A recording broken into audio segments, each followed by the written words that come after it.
Une délégation du Haut Commissariat pour les réfugiés était en audience au ministère des Arts et de la Culture. Olivier Guillaume Bière, accompagné de Mbabazi Mugemana, assistant au service de l'éducation et point focal de la Journée mondiale des réfugiés, et leur chargé de la communication, était le 23 mars 2023 les hôtes d'Ismaël Bidompat, le ministre des Arts et de la Culture, qui leur a souhaité une chaleureuse bienvenue.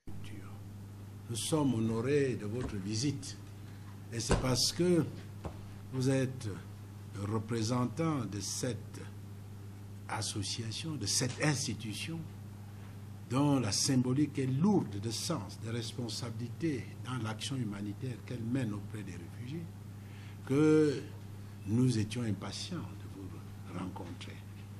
Non seulement pour vous exprimer la gratitude de notre ministère des artistes et des hommes de culture pour l'action salvatrice que vous menez, mais surtout pour tout ce que vous faites pour le Cameroun.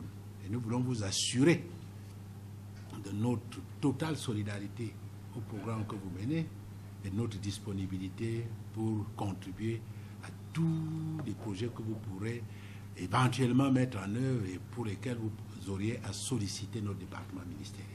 Solliciter le soutien du ministère des Arts et de la Culture pour la réussite de la Journée mondiale des réfugiés après la belle expérience de l'année dernière qui a connu un franc succès grâce à l'appui de ce département ministériel.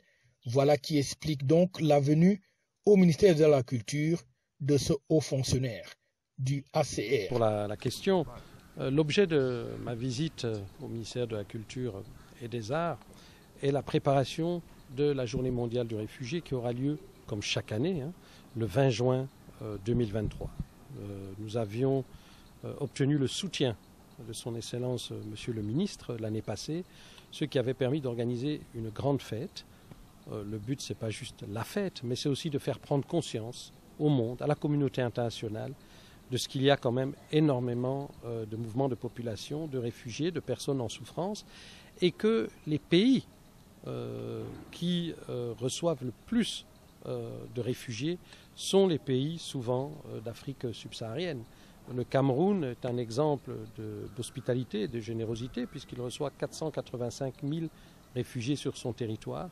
Et donc le 20 juin, c'est l'occasion de rappeler qu'il faut soutenir le Cameroun pour qu'il puisse à son tour soutenir les réfugiés. Le Cameroun est une terre d'accueil des réfugiés, ce qui lui vaut les félicitations et la gratitude du ACR qui demande un soutien pour le pays de Paul Biya. Le réfugié, c'est un être humain. Un être humain se nourrit de nourriture, mais il se nourrit également de culture. Une personne qui quitte son pays risque de perdre son identité, d'être déracinée. Et cela conduit à la souffrance morale, il n'y a pas que la souffrance physique. Donc notre but, c'est d'accompagner le réfugié pour qu'il puisse évidemment survivre. Et ça, c'est toutes les questions de nourriture, d'eau, de santé, mais pour qu'il puisse également ne pas perdre ses droits à l'éducation, à la culture, à garder son identité et à vivre une vie heureuse dans son pays d'asile. Et à ce titre, l'action du ministère de la Culture est très importante pour nous et pour les réfugiés, puisque ceux-ci ont été intégrés depuis l'année passée dans certains pôles du ministère de la Culture, musique, art, spectacle. L'année passée, ils ont pu chanter, danser grâce au ministère de la Culture. Et vous savez, quand on peut s'exprimer, quand on peut continuer à faire de l'art, lorsqu'on peut continuer à garder sa culture, à la véhiculer, à la partager, eh bien c'est déjà 50% du stress en moins et un pas vers la possibilité de recommencer sa vie. La Journée mondiale des réfugiés se célèbre le 20 juin de chaque année et cette fois-ci encore, le ACR voudrait la participation du MINAC pour faire vivre les réfugiés à travers l'éducation et la culture. FH News, votre télévision.